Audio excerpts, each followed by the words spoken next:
Eh, namanya adalah Aisyah Hijatul hadir.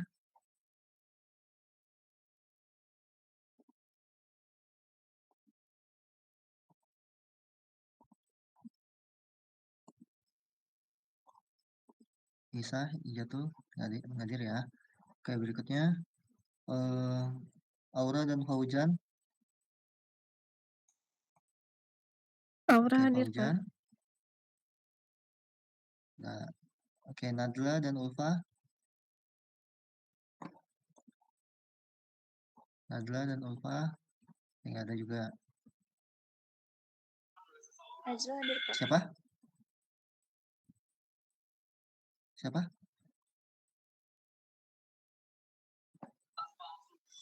Najla, Pak. Najla, oke. Bapak Ulfa hadir. Siapa ini? Ulfa. Permisi, Ulfa hadir, Pak. Cuma baterainya habis. Oh iya ya, oke. Udah kreativitas ya. Oke, Fadla dan Ulfa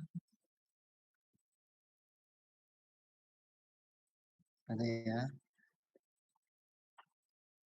Tasya dan Fatia. Fatia hadir, Pak. Tasya hadir, Pak.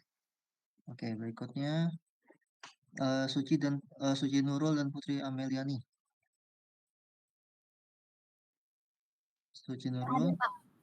oke. Saskia Putri dan Anissa Aprilia. Saskia hadir, Anissa Pak. hadir, Pak. Oke, berikutnya Fatima Nayaran Yomil. Fatima Naira hadir, Pak. Oke, Yaumil Yomil. hadir, Pak. Oke, Anissa Yaumil Khairia, hadir, Pak. Anissa Khairia dan Konita Harun. Anissa Hoiria hadir, Pak. Oke, Konita. Konita hadir, Pak. Oke, berikutnya Michael Antonio dan Safira. Michael. Safira hadir, Pak. Oke, baik. Berikutnya Naila Melisa dan Muhammad Rafi. Naila hadir, Pak. Muhammad Rafi. Rafi hadir, Pak. Oke, baik. Yola dan Meira Nisa. Yola hadir, Pak. Meira Nisa. Hadir, Pak. Oke, berikutnya Citama dan Anissa Gani. Citama hadir, Pak. Anissa. Anissa Gani hadir, Pak. Oke. Shanata dan akan Gila ya. Arcangela hadir, Pak. Oke, Shanata. Shanata hadir, Pak. Oke, berikutnya Dita dan Resnanda. Dita hadir, Pak. Dita Fitriana hadir ya. Dita hadir, Pak. Oke, berikutnya Resnandra Alvin. Nggak ada. Oke, berikutnya Nesya dan Aulia. Nesya hadir, Pak. Alicia. hadir, Pak. Oke, baik.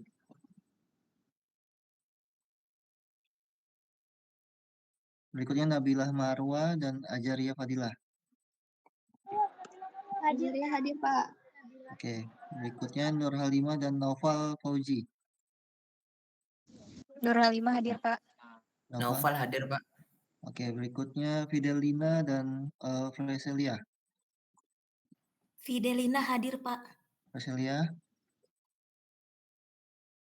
Nah, oke. Berikutnya Elfrita dan Jalfa. Elfrita dan Jalfa. Jalfa hadir, Pak. Elfrita. Oke, ada. Oke, Michael baru hadir. Pak izin Pak, Michael Antonio hadir Pak. Oke, berikutnya Michael, bagus. Bapak maaf, Aisyah Ratu juga hadir. Tadi kendala jaringan. Aisyah Ratu, bentar ya, saya cek lagi. Oke. Tadi terakhir sampai mana ya? Jalfa dan Syafar. Rifat. Jalfa Isdihar dan Syafar Rifat. Hadir? Jalfa hadir, Pak. Izin Pak, untuk Safari Fatazuga itu sedang lomba basket Pak. Oke, saya minta nama-namanya yang basket ya, biar saya izinkan. Baik Pak. Oke, terima kasih Yusuf.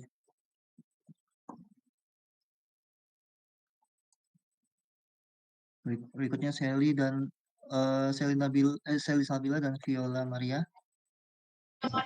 Sally hadir, Pak. Viola hadir, Pak. Oke. Randy, Prayoga dan Indah Nabila. Randy hadir, Pak. Indah Nabila? Enggak. Oke, berikutnya Mesya Andira dan Jonathan Gilbert. Mesya Andira.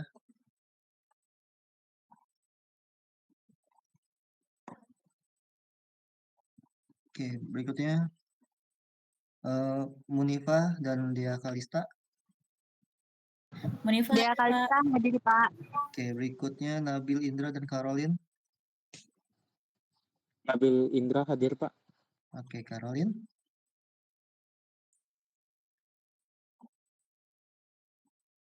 Caroline nggak ada. Oke. Maaf, Pak, sebelumnya Caroline apa ya, Pak? Caroline One. Bukan ya?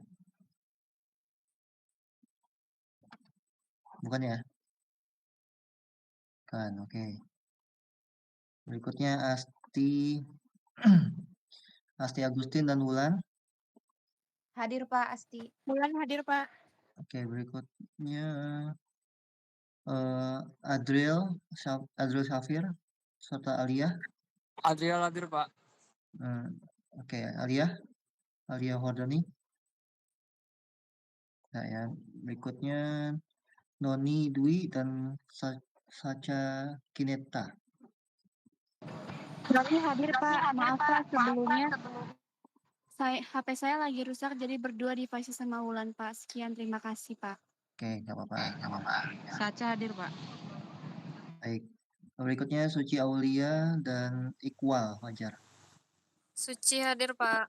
Iqbal hadir. Iqbal Oke, hadir Pak. berikutnya Nadatul dan Alifa Aura. Alifa Aura hadir, Pak. Oke, Nadatul? Enggak ya. Oke, berikutnya yang terakhir Olivia. Kelas RA. Olivia hadir, Pak. Olivia hadir, Pak. Oke, baik. Oke, yang kelas RA yang tidak hadir adalah Nadatul, Alia Wardani, Caroline One, dan Mesya Andira, Indah Nabila, Elfrita Preselia, Resnanda, lalu Ulfa hadir ya? Izin Pak, Ulfa hadir, Pak. Oke, Ulfa hadir. Fadla dan Faujan? Fadla hadir Pak. Faujan? Enggak. Dan Oke, hadir Pak. berikutnya Bapak siapa? izin, Mesya hadir, Bapak. Mesya hadir, oke. Bentar ya. Ijatul Jana?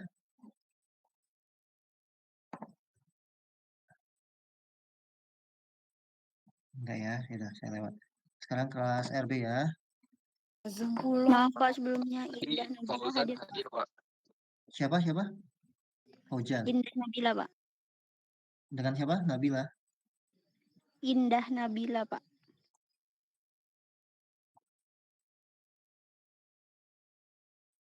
Sama Oke. Mesya hadir, Pak. Ya, sudah.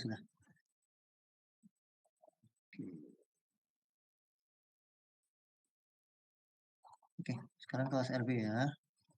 Sambil dicek nanti di absennya kalian. Oke, kelas RB agak banyak nih. Nih, 75 agak cepat ya. Kalida, Gaida, dan Okta. Halida hadir, Pak. Hmm. Gaida hadir, Pak. Okta, Yuriko. Okta lagi ibadah, Pak. Oh, nggak hadir ya? Iya, Pak. Oke, berikutnya Claudia, Elisa, Azwa. Elisa hadir, Hazwa Pak. hadir, Pak. Claudia, Hazwa. Hazwa hadir, Pak. Oke. Claudia hadir ya? Elisa hadir, Pak. Kalau Claudia ibadah. Okta? Okta sama Claudia ibadah, Pak. Oh, baik. Berikutnya ke 1, 2, 3, 4, 5. Berikutnya Muhammad Faris, Ulfa Umami, dan Aldin. Muhammad Faris hadir, Pak. Oke, Ulfa Umami. Hadir, Pak. Hah? Aldin, Pak. Ulfa.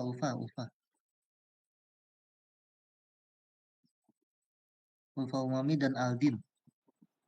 Saya barengan, Pak, sama teman, Pak. Soalnya HP saya pas mati, Pak. Oh, oke. Ini siapa namanya? Ini Aldin Fauzani, Pak. Oke. Berikutnya Syifa Nidia dan Anissa dan Yasmin. Syifa hadir, Pak. Anissa, Yasmin. Hadir, Bapak. Anissa hadir. Oke, berikutnya Salsabila Tahira, Nanda Lupita, dan Sarah Rizkia. Salsabila Tahira hadir, Pak. Oke, berikutnya Naila dan Elbina. Naila hadir, Pak. Elbina. Nggak ada ya. Berikutnya. Elvina hadir, Pak. Oke, berikutnya Deria dan Hana Febio. Izin, Pak. Deria hadir, Pak.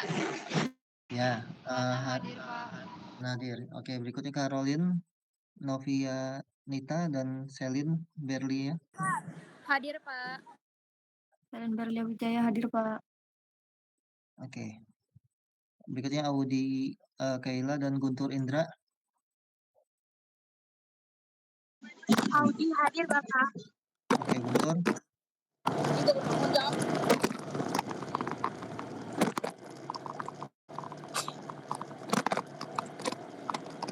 Guntur nggak ada ya. Berikutnya Rama Gita Ayu. Rama Grace hadir, Pak. Oke, Gita Ayu.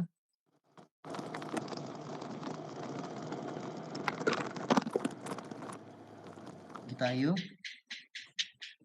Ada ya. Oke, berikut membahas tentang tata cara sampling alat kesehatan dan PKRT. Ya, mohon perhatiannya sebentar ya. Tidak begitu lama insya Allah.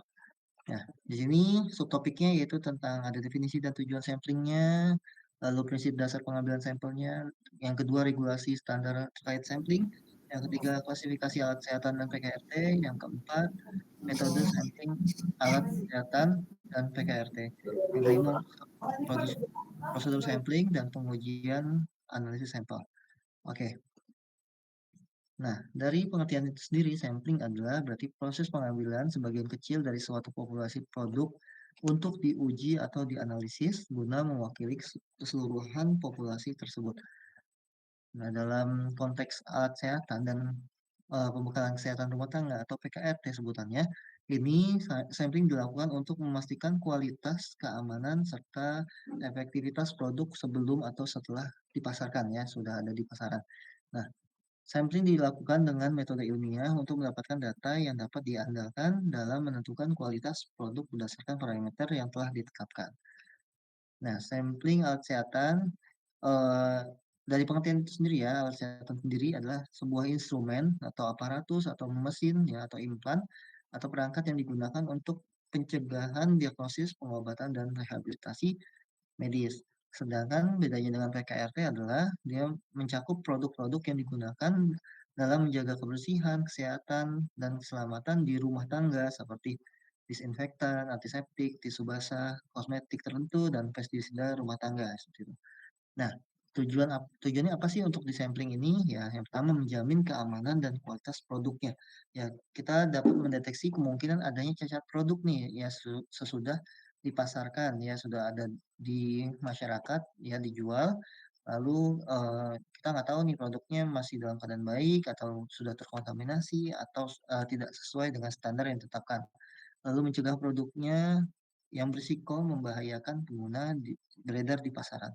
Nah, yang kedua, kepatuhan terhadap regulasi yang mana memastikan produk sesuai dengan peraturan nasional. Ya, sesuai Kemenkes ataupun BPOM, ya, ataupun ISO, WHO, dan FDA. Nah, yang berikutnya adalah mendukung kebijakan pengawasan mutu dari regulator dan industri terkait. Oke, siapa ini? Oke, berikutnya adalah efisiensi dalam pengujian dan evaluasi produk yang mana mengurangi biaya dan waktu dibandingkan dengan menguji keseluruhan populasi produk yang ada. Ya nggak mungkin kan kita bakal menguji misalkan obat batuk ya, obat batuk merek A ya, itu diproduksi 10.000 botol. Tidak mungkin kita mengujinya keseluruhan, tapi kita ambil secara sampling seperti itu. Nah, keempat, pengendalian dan pencegahan resiko atau mitigasi resikonya yang mana potensi bahaya seperti bahan beracun, pencemaran mikrobiologi, atau ketidaksesuaian bahan dalam produk, dan meminimalkan resiko kesehatan bagi pengguna dengan menarik produk yang tidak sesuai dari pasaran. Nah, yang kelima, mendukung kepercayaan konsumen dan produsen.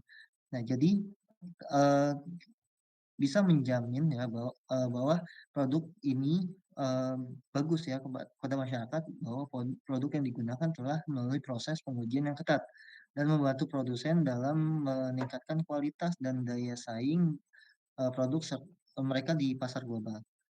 Nah, contoh nyata manfaat sampling ini dalam alat kesehatan dan PKRT.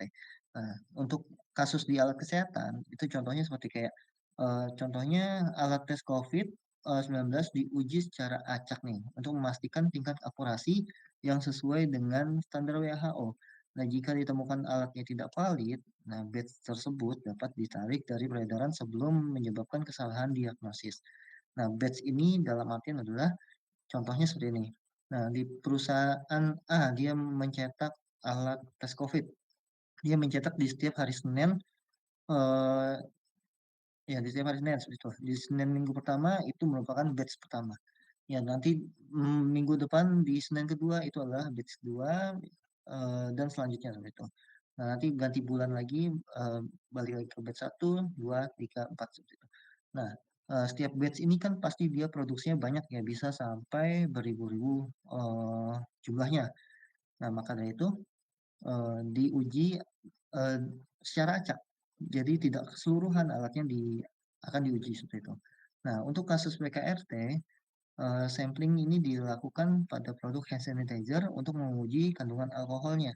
Jika terdapat kadar alkohol yang tidak sesuai dengan standar, misalkan dia di bawah 60% kadar alkoholnya, maka produk tersebut tidak efektif dong ya dalam membunuh kuman dan harus ditarik dari pasaran. Nah, maka dari itu dibutuhkan ada namanya sampling ya. Kita nggak tahu ya suatu produk itu misalkan diambil sampling dalam keadaan baik atau keadaan buruk ya.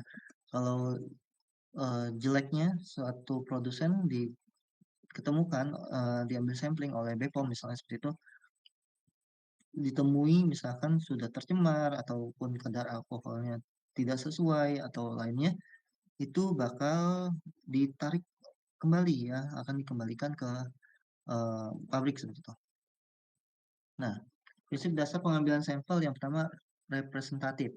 Nah, sampel yang diambil harus mencerminkan karakteristik keseluruhan populasi produk. Jika sampel tidak representatif, hasil analisis bisa menyesatkan. Contohnya seperti ini. Jika sebuah perusahaan memproduksi 10.000 botol disinfektan, ya pengambilan sampel harus dilakukan dari berbagai batch produksi, bukan hanya dari satu batch tertentu. Jadi ada batch 1, batch 2, batch 3, batch 4, tetapi tidak semua produk diuji tapi diambil samplingnya, tapi semua batch kena pengujian. Ya, seperti itu. Lalu yang kedua ada randomisasi atau keacakan, sampel harus diambil secara acak ya untuk menghindari bias dalam pemilihan produk yang diuji. Contohnya adalah dalam pengujian masker medis nih, petugas mengambil sampel dari beberapa kotak yang berbeda dan diambil secara acak dari gudang tersebut. Bukan hanya memilih produk dari bagian depan rak penyimpanannya ya, tetapi dengan random ya. Oh, saya pengen ambil ini sama pengen ini. Dan kita tidak tahu samplingnya itu memang boxnya dalam keadaan baik dan buruk. Ya nggak tahu kan. Makanya produsen sangat khawatir ketika eh, si petugas sampling ini menemukan produk yang gagal atau tidak sesuai dengan standar dan prosedurnya gitu.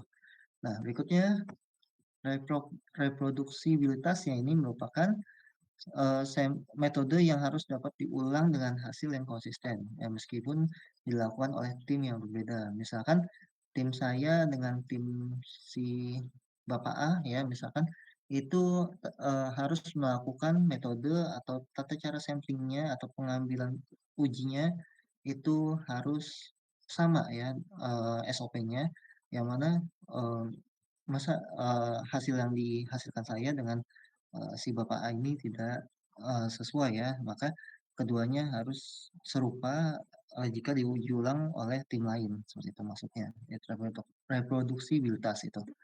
Nah, yang keempat adanya seperti akurasi dan presisi. Proses pengambilan sampel harus dilakukan dengan teknik yang dapat memastikan hasil uji yang akurat dan presisi. Contohnya dalam pengujian kadar alkohol, dalam hand sanitizer, dan metode sampling yang benar harus memastikan bahwa tidak adanya kontaminasi dari lingkungan sekitar yang dapat mempengaruhi hasil pengujian tersebut. Seperti itu. Nah, berikutnya ada kepatuhan terhadap regulasi dan standar. Nah, tadi kita ketahui ada beberapa regulasi ya.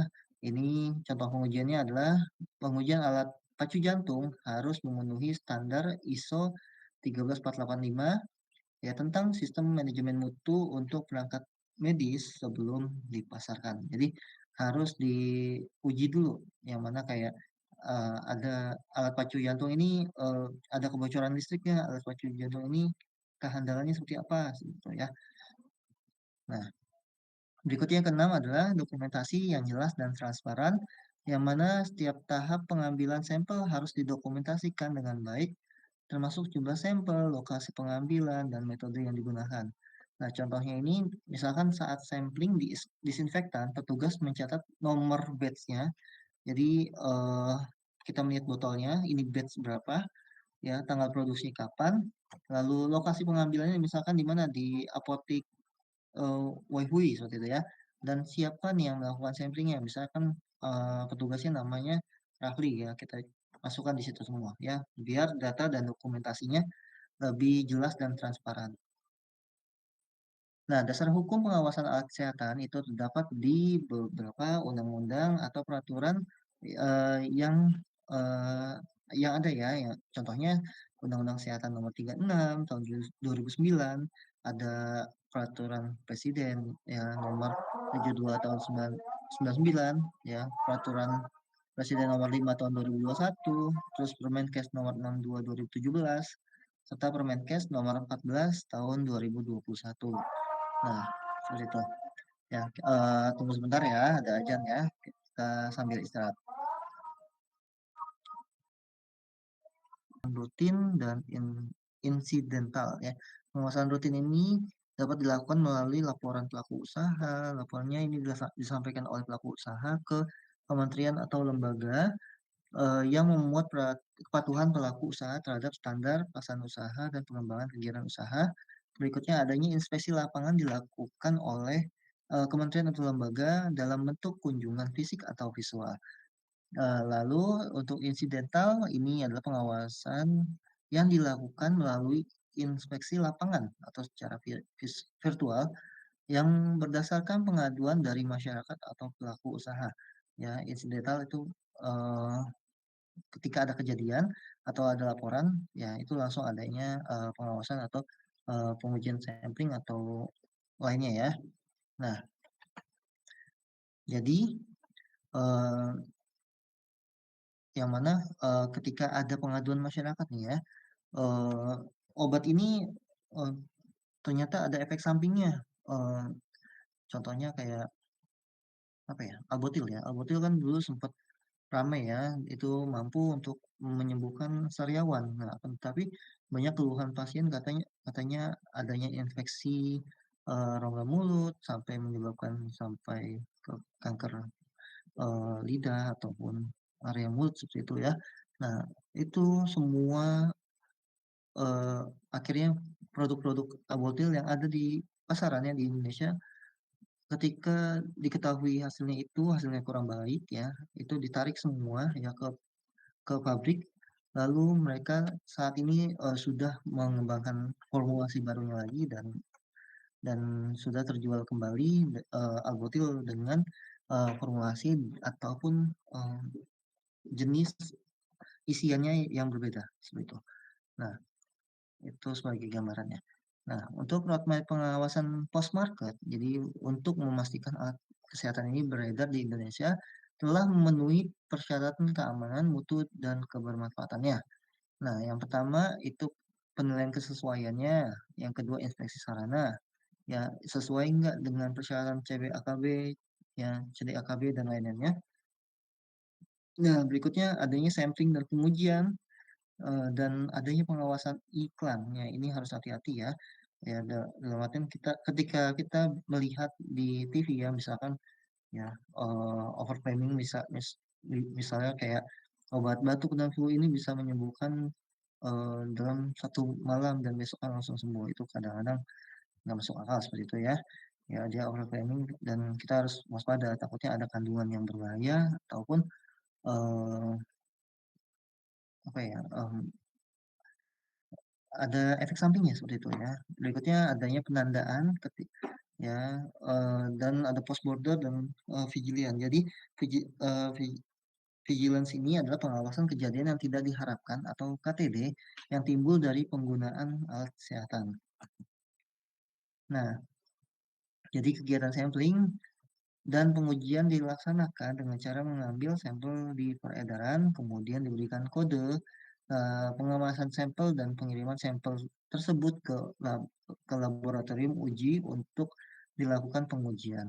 Nah, sampling dan pengujian merupakan prioritas dalam pengawasan produk alat kesehatan serta PKRT untuk memastikan bahwa alat kesehatan ini dan ataupun PKRT ya yang telah diberikan izin edar ya oleh BPOM jadi tetap memenuhi persyaratan keamanan, mutu, manfaat dan kinerja yang telah disetujui.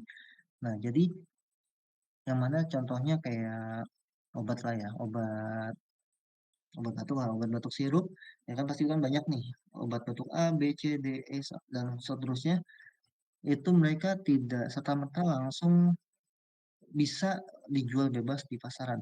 Mereka juga harus dipastikan harus sampai ke uji klinis seperti itu ya sehingga uji klinis itu dan semua pengujian yang dilakukan dan hasilnya baik, dia akan produk ini akan mendapatkan izin edar dan bisa diperjualbebaskan di apotik ataupun di seperti kayak di Alfa, Indomaret dan segala macamnya seperti itu ya.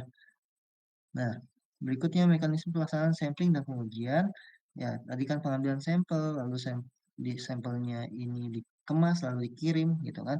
Lalu diuji sampelnya di lab pengujian, dan dianalisis hasilnya seperti apa. Nah, baru ditindaklanjuti nih. Nah, apakah alat kesehatan dan PKRT ini memenuhi standar atau tidak, seperti itu ya. Dan dikirimkan surat peringatan kepada pemilik izin jika hasilnya tidak bagus atau tidak memenuhi standar. Seperti itu.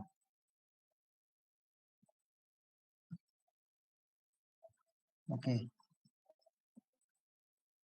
Berikutnya, ya, ini ada namanya penyusunan prioritas sampel, yaitu ketentuan produk alat kesehatan dan PKRT yang disampling adalah produk yang memiliki izin edar. Ya, ada sertifikatnya, seperti ya, izin edar ataupun izin edar notifikasi dengan mempertimbangkan pendekatan analisis risiko. Ya, di sini ada seperti produk ini yang dilaporkan substandar atau menyebabkan kejadian ya tidak terduga.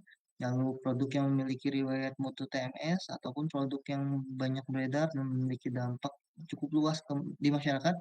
Berikutnya produk yang digunakan dalam program nasional ataupun daerah. Yang kelima adalah produk yang banyak digunakan karena adanya kondisi tertentu seperti pandemi. Nah, roadmap penguatan sampling dan pengujiannya. Jadi di tahun 2001 sampai 2025 ini ya, bahwa target sampling di tahun 2001 itu sekitar 1.430 produk yang sudah diambil dengan besarannya adalah Alkes 60% dan PKRT 40%. Nah, sampling produk yang digunakan untuk penanganan pandemi COVID juga ada. Di tahun 2023 meningkat lagi pengambilan sampelnya ya sampai 2.000 produk dan sampling alkes program kesehatan, dan tahun 2025 target sampelnya belum diketahui ya, pasti dipastikan bakal naik ya, bertambah. Dan sampling alkes ini dijual target sampling ini adalah alkes yang dijual melalui e-katalog ya yang dalam negeri. Nah, jadi di tahun 2022 itu ada hasil uji sampel alkes dan PKRT yang mana memenuhi syarat dan tidak memenuhi syarat. Nah, contohnya diketahui di daerah Riau itu titiknya merah ya, dia belum mencapai target pengambilan sampelnya, masih kurang, tetapi hampir semuanya sudah terrealisasikan secara nasional gitu. Nah, pengambilan sampel ini ada jenis-jenis produknya yang diambil ya. Contohnya ada APD atau masker, adanya alkes ya, alat kesehatan berbentuk elektromedik ya. Terus contohnya apa? Contohnya kayak EKG ataupun EMG ataupun segala alat yang banyak dipakai di rumah sakit. Berikutnya hand sanitizer, adanya di disinfektan, anti nyamuk juga ada, terus alkes steril juga diambil sampelnya. Ya, seperti itu. Nah, eh, produk atau alat-alat itu ada namanya kelompok atau kelasnya ya, berdasarkan tingkatan atau resikonya. Ada namanya kelas A, kelas B, kelas C, dan kelas D. Ya, kelas A, B, C, D itu apa sih Pak? Ya, kita coba lihat ya di sini bahwa kalau kelas A atau kelas 1 itu dia resikonya rendah. Ya, eh, jadi yang mana alat kesehatan dengan resiko paling rendah terhadap pengguna biasanya tidak bersentuhan langsung dengan bagian dalam tubuh pasien atau manusia ya, atau hanya bersentuhan dengan kulit tanpa menimbulkan efek bahaya. Ya, contohnya kayak plester luka, ada sarung medis, ada masker medis, ada lagi alat tes suhu ya, termometer digital, ada kursi roda manual. Nah, pengawasan regulasi untuk kelas 1 ini dia syaratnya lebih ringan atau lebih sederhana gitu ya, tidak begitu sulit. Tidak perlu adanya uji klinis yang begitu kompleks dan adanya standar keamanan yang lebih ringan dibandingkan kelas-kelas lainnya. Sedangkan untuk kelas 2, dia resiko menengah atau kelas B, ini alat kesehatan dengan resiko sedang terhadap pengguna dan biasanya berinteraksi dengan tubuh dalam waktu singkat. Contohnya, infuset, ada nebulizer, ada jarum suntik atau alat suntik, terus kateter urin ya yang dipasang di eh, saluran kencingan, terus adanya alat bantu dengar. Nah, ini membutuhkan uji laboratorium dan standar mutu yang lebih ketat dibandingkan kelas 1 ya sebelumnya. Harus memiliki sertifikasi sesuai standar yang berlaku. Eh, Berikutnya, kelas 3 atau kelas C, ini resikonya tinggi, yaitu alat kesehatan dengan resiko tinggi eh, terhadap kesehatan pasien karena berinteraksi langsung dengan tubuh secara invasif atau mempengaruhi fungsi vital tubuh. Biasanya digunakan dalam prosedur medis yang lebih kompleks dan kritis. Ya, contohnya ada ventilator, ada alat pacu jantung, ada stent jantung, ada implan ortopedi, ya, ada mesin dialisis cuci darah ya. Ini pengawasannya harus adanya uji klinis yang ketat sebelum dipasarkan atau dijual. Berikutnya wajib memiliki izin edar pastinya ya, dan bersertifikasi dari regulator seperti BPOM ataupun Kemenkes ya, ataupun misalkan dari import ya, ada FDA dari Amerika Serikat ataupun CE mark di Eropa ya. Terus untuk kelas 4 atau kelas D, ini resikonya sangat tinggi, ya, yang mana alat kesehatan dengan resiko sangat tinggi yang dapat mempengaruhi fungsi hidup pasien atau berhubungan langsung dengan sistem organ vital. Biasanya bersifat life supporting ya ataupun implantable. Nah, contohnya ini ada jantung buatan ya, harus dipasang di dalam tubuh manusia, dia terus-menerus ya menopang kehidupannya. Lalu ada defibrillator implant ya di dekat jantung, adanya kateter jantung, adanya prostetik implant dan peralatan bedah robotik. Ini pengawasannya pasti memerlukan pengujian klinis yang sangat ketat dan berlapis sebelum disetujui untuk digunakan ya eh, ataupun dijual bebas. Ya, wajib memenuhi standar keamanan internasional dan diawasi ketat oleh regulator. Nah, rencana pengawasan produk tahun 2023 kemarin ya, itu ada pengumpulan data alat kesehatan, lalu pengambilan sampel produk ya, khususnya produk yang ada di sistem ya, di e-katalog dan banyak dibeli, dan pengujian produk, lalu ada tindak lanjut hasil pengujian, dan untuk alkes yang belum bisa diuji di lab nasional, pengawasan berupa penilaian sesuaian mutu sesuai dengan CPLKB dan CDAKB. Nah, jadi tadi kan bahas-bahas tentang lab uji nih, lab uji secara nasional. Jadi yang mana ketika sampel yang sudah diambil ya dan dikemas itu harus diantar ke lab uji untuk dilakukan uji ya. Nah, ini dia tempat-tempatnya. Yang mana contoh produknya adalah yang pertama adalah non steril, non elektromagnetik steril ya. Nah, uji yang bisa dilakukan itu sterilitas. Tempatnya ada di ULP UNER, ada di BBLK Jakarta, ada di Saraswati Indo Genetek, ada di IPBBS dan eh, metode ujinya sesuai dengan standar dari Pharmacope Indonesia nomor 6 tahun 2020. Untuk alkes medis biasanya yang diuji apa? Eh, ini ada keselamatan listriknya.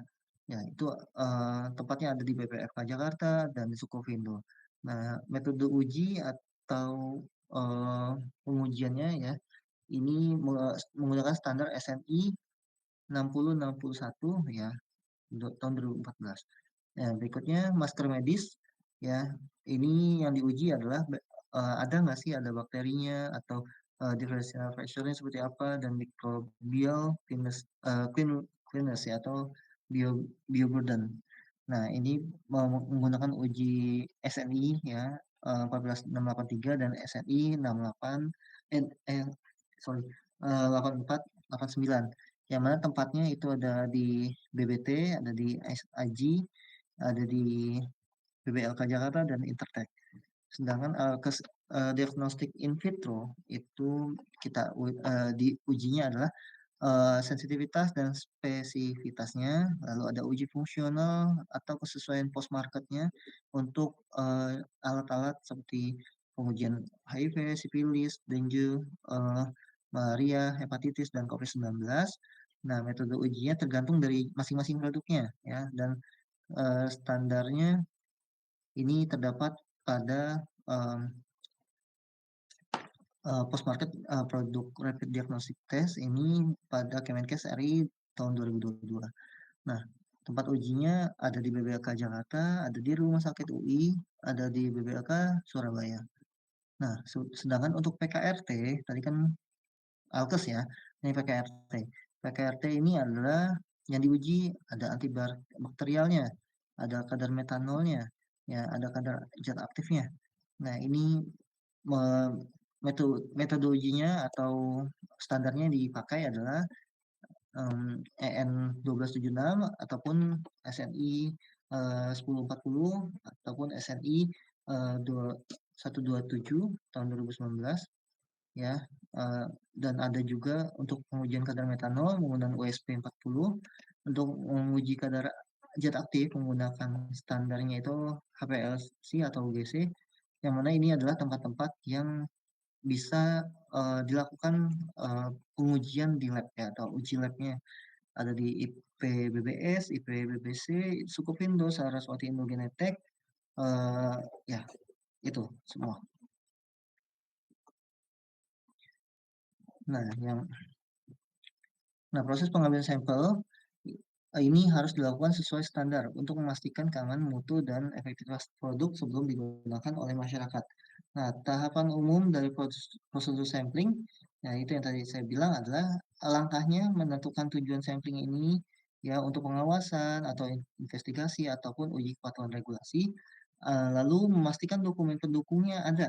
Ya, contohnya izin edarnya ada nggak nih, sertifikat mutunya ada nggak, lalu spesifikasi produknya seperti apa. Nah, ketiga, menyiapkan alat dan wadah pengambilan sampel yang steril dan sesuai standar. Nah, jadi ketika kita mengambil sampel, ya, ini pasti sampelnya bagus. Nah, ketika petugas sampelnya mengambil sampel dengan cara yang salah dan dia terkontaminasi, pasti uh, samplingnya ini bakal rusak kan, dan dibawa ke lab uji, dinyatakan ini produk tidak bagus, tidak layak atau eh, tidak memenuhi standar seperti itu. Nah, seharusnya produknya bagus. Ya, kesalahan ada di petugas samplingnya. Ya, jadi harus dilakukan SOP yang lebih bagus dan orang yang berkompeten dalam pengambilan sampelnya juga. Ya, tidak semena-mena mengambil sampel, ya, eh, tetapi tidak dengan aturan atau langkah-langkah yang sesuai dengan SOP-nya. Lalu memastikan petugas sampling ini memiliki izin dan kompetensi yang sesuai. Nah, berikutnya teknik dan metode sampling ya tadi sudah dipelajari, ada ya namanya simple random sampling, sampel acak sederhana.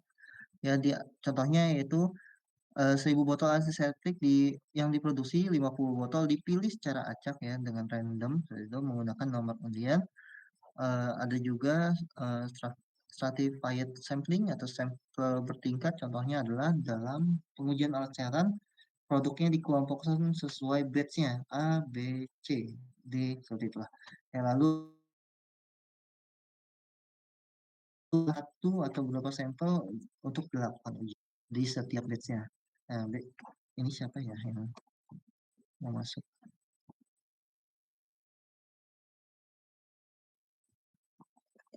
Oke, berikutnya systematic sampling ini contohnya itu setiap 20 unit termometer digital yang diproduksi, 1 unit diambil untuk uji akurasinya. Lalu purposive sampling, yaitu sampel bertujuan yang contohnya adalah jika ditemukan alat tes darah yang rusak di pasaran, maka sampling dilakukan khusus pada produk dari batch yang sama untuk pengujian lebih lanjut.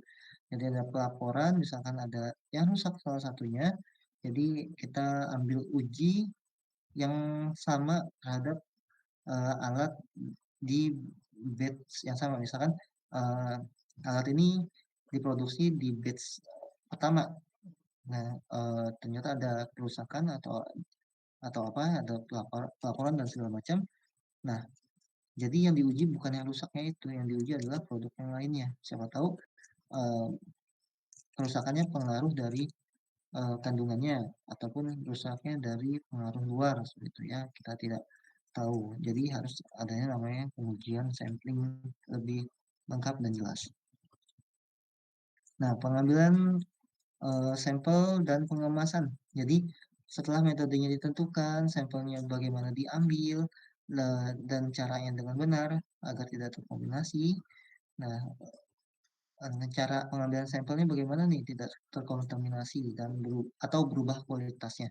Jadi ya petugasnya menggunakan sarung tangan atau alat steril, lalu ambil sampel dalam jumlah yang cukup, tidak berlebihan, takutnya tumpah ya, atau kekurangan jika pengujian membutuhkan sampel yang cukup ya, tidak kurang gitu.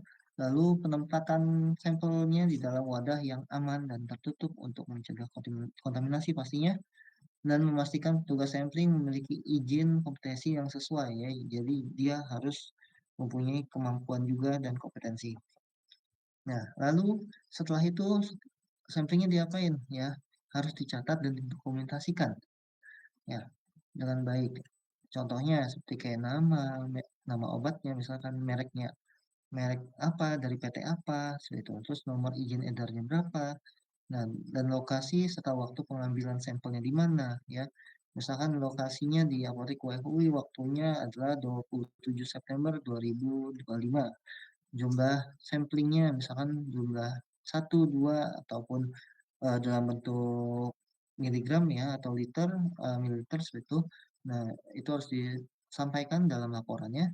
Terus nama petugas yang melakukan sampling ya, itu misalkan Rafli ya, dicatat di situ, yang mana eh, untuk mengetahui atau bertanggung jawab memang produk sampling ini diambil dengan cara yang baik. Ketika ada kesalahan, petugas ini bisa bertanggung jawab atau mengambil sampel lagi yang baru. Gitu. Lalu tujuan pengujiannya untuk apa?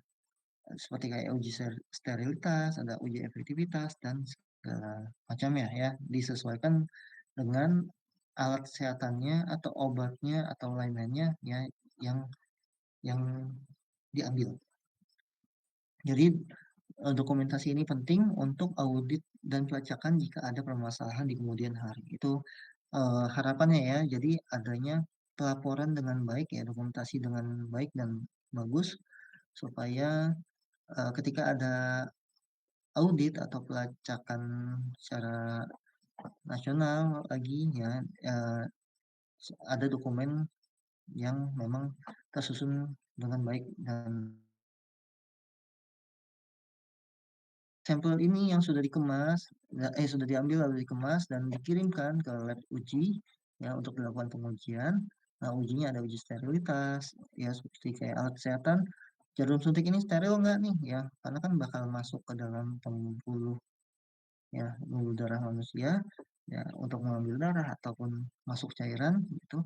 Kateter juga ya masuk ke dalam saluran perkencingan ya.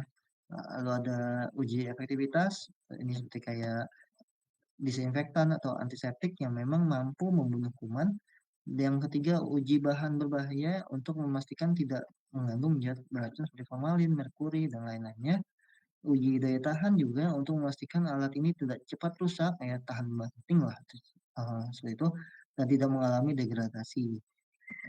Ya, berikutnya, setelah hasil pengujian ini keluar, ya kan, dilakukan evaluasi terhadap kualitas alat kesehatan atau PKAK yang diuji. Nah, jika ditemukan pelanggaran serius yang dapat membahayakan kesehatan masyarakat, pihak berwenang dapat mengambil keputusan hukum untuk mencabut izin edarnya dari produk tersebut.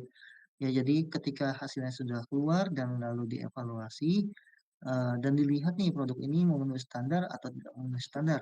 Ya, kalau memenuhi standar ya monggo bisa dilanjutkan produksinya dan dijual bebas lagi secara banyak ya ke masyarakat. Jadi, karena kebutuhan masyarakat juga perlu ya untuk obat tersebut misalnya. Dan jika obat ini TMS atau tidak memenuhi standar, maka tindakan korektifnya seperti kayak penarikan produk ya ditarik semua se-Indonesia ke pabrikannya seperti itu. Lalu direvisi proses produksinya entah dari cara pembuatannya atau dari isinya atau kandungan kimianya dan lain-lainnya seperti itu ya. Nah, pengujian dan analisis sampel, yang mana pengujian dan analisis sampel ini bertujuan untuk memastikan keamanan mutu dan efektivitas produk sebelum diedarkan atau digunakan oleh masyarakat. Nah, proses ini dilakukan sesuai standar dan regulasi yang ada ya. Tadi ada SNI, ada standar dari Kemenkes, ada dari BPOM ataupun ISO. Nah, ini tahapan pengujian sampel ya tadi sudah dijelaskan bahwa penerimaan sampelnya seperti apa, terus persiapan sampelnya, dan dilakukan uji sterilitas misalkan untuk dicek ya apakah alat-alat ini memang steril ya dan menggunakan metode kultur biologi untuk mendeteksi adanya kontaminasi mikroba. Ya. Ketika alat ini tidak steril, nah pasti ketika ditaruh di lokasi atau lingkungan kultur mikrobiologi itu pasti bakal bertumbuh ya bakteri atau virus yang bakal hidup di lingkungan kultur tersebut. Lalu adanya uji biokompatibilitas. Nah, ini dilakukan pada alat kesehatan yang bersentuhan langsung dengan tubuh manusia seperti implan dan kateter, terus menggunakan uji sitotoksisitas, uji iritasi, ada uji sensitisasi, ya untuk memastikan tidak ada reaksi negatif terhadap jaringan tubuh. Nah, berikutnya ada uji ketahanan dan kekuatan mekanis. Jadi untuk alat kesehatan yang memiliki komponen mekanis seperti kayak kursi roda, alat bantu jalan, dan peralatan bedah, ini harus diuji ketahanannya dan kekuatannya ya menggunakan metode uji tarik, uji tekan, dan ketahanan terhadap bahan tertentu nih. Nah, ada berikutnya uji elektromedis ya. Jadi alat kesehatan yang berbasis listrik seperti kayak EKG, defibrilator, dan lain-lainnya kita harus melakukan uji yang mana kayak seperti tegangan listriknya, adanya kebocoran arusnya nih ya, dikhawatirkan tersetrum saat itu. Lalu adanya keamanan operasional yang sesuai dengan ESC yang tersedia. Lalu ada namanya uji keakuratan dan presisi, yang mana untuk alat kesehatan diagnostik seperti alat ukur tekanan darah, termometer, dan alat tes glukosa darah, ini menggunakan metode perbandingan dengan alat kalibrasi untuk memastikan keakuratan hasil pengukurannya.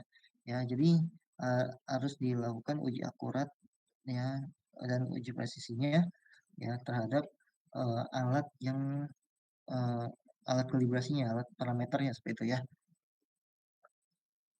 Nah, berikutnya yang ketiga jenis pengujian PKRT, yang mana PKRT kan banyak ke arah peralatan rumah tangga ya. Seperti kayak yang kita ketahui kayak pembersih kamar mandi, ada disinfektan, ada sabun antiseptik untuk mandi, ada tisu basah, ada tisu basah yang antibakterial ya, berarti mengandung alkohol juga, ada apa tuh namanya? Alkohol alkohol gel alkohol itu yang untuk mencuci tangan kering ya, itu harus diuji dan memastikan keamanannya ya. Uji yang dilakukan itu ada uji efektivitas antimikroba, ada uji keamanan bahan kimianya, apakah ada kandungan kimia yang berbahaya lainnya, contohnya ya gel alkohol ya, gimana gel ini dapat digunakan atau dimanfaatkan sebagai eh, apa namanya disinfektan ya, atau eh, cuci tangan kering nih.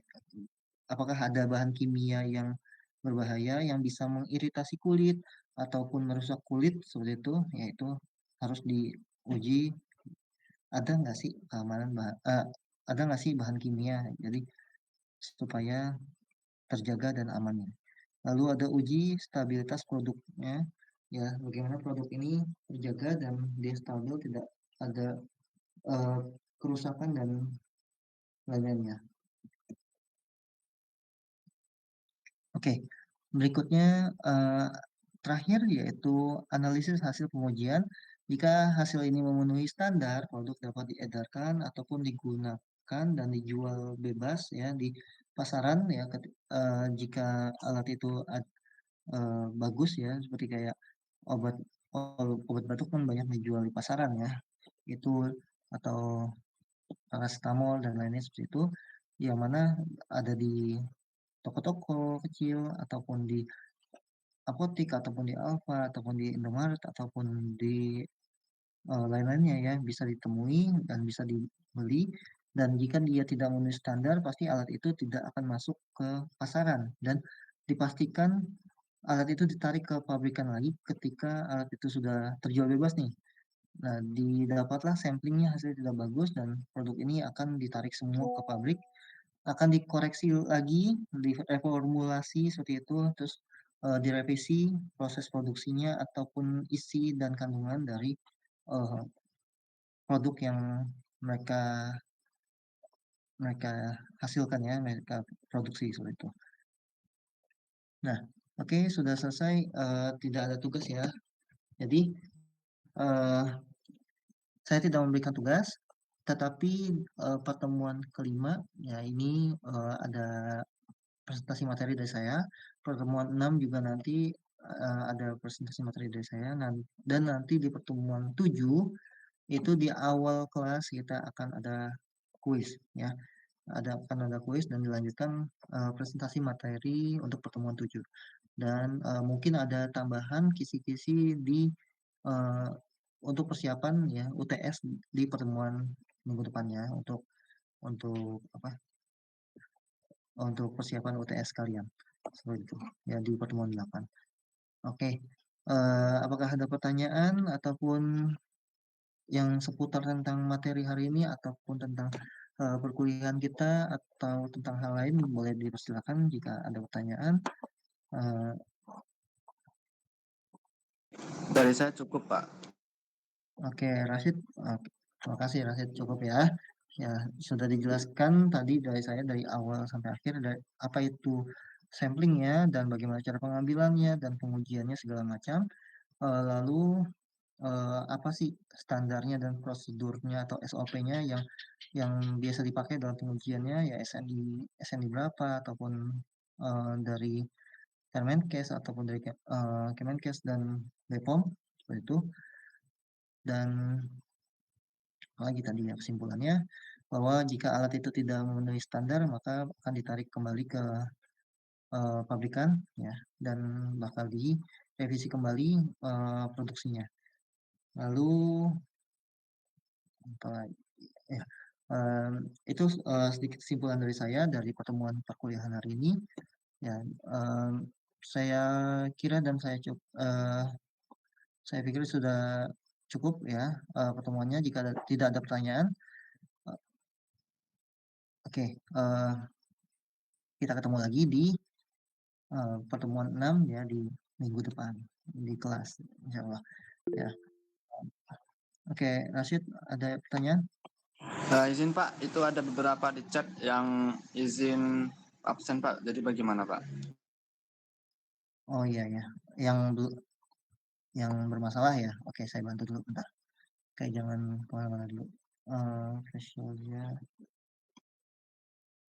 Terus sambil saya cek ya.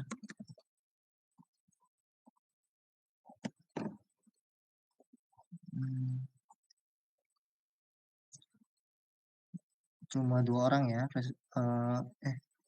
Praselia, Alfrita dan Ausia. Apakah ada yang belum absen lagi? Alfrita. Saya, Pak. Siapa? Oke. Resnanda. RARB Pin. RA, Pak.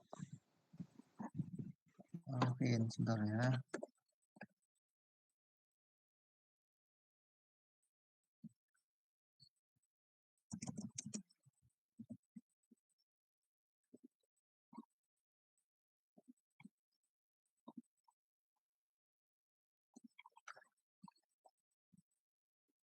Oke, nanti dicek masing-masing itu ya, masing-masing apa poketnya ya.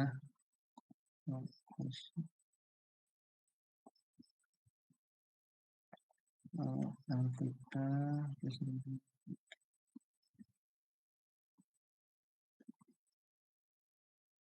Ausia.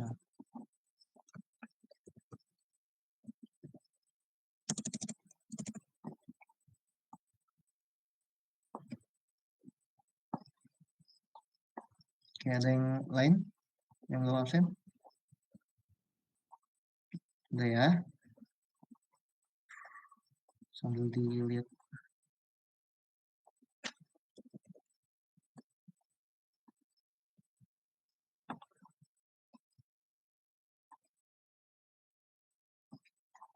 Oke, oke, ada yang lain yang mau disampaikan atau memberikan informasi ke saya atau ada pertanyaan? Sudah cukup ya. Oke, mungkin sudah selesai pertemuan kita hari ini. Nanti kita bertemu lagi di minggu depan ya, pertemuan ke-6. Sekali lagi saya mohon maaf untuk memakai waktu kalian ya di waktu weekend ya, terutama di malam minggu ya. Jadi terima kasih sebesar-besarnya sudah bisa hadir dan bisa memperhatikannya ya untuk materi perkuliahan kelima hari ini. Ya, semoga bisa diterima materinya dan bisa dipelajari lagi ya nanti untuk kuis di pertemuan 7 dan bahan UTS di pertemuan 8 nanti. Ya, saya cukupi dan saya akhiri. Mohon maaf kalau ada salah kata ataupun penyampaiannya. Ya, Wassalamualaikum warahmatullahi wabarakatuh dan selamat malam semuanya ya. Waalaikumsalam warahmatullahi wabarakatuh. Terima kasih, Pak. Siap. Terima kasih ya. Boleh Li silakan.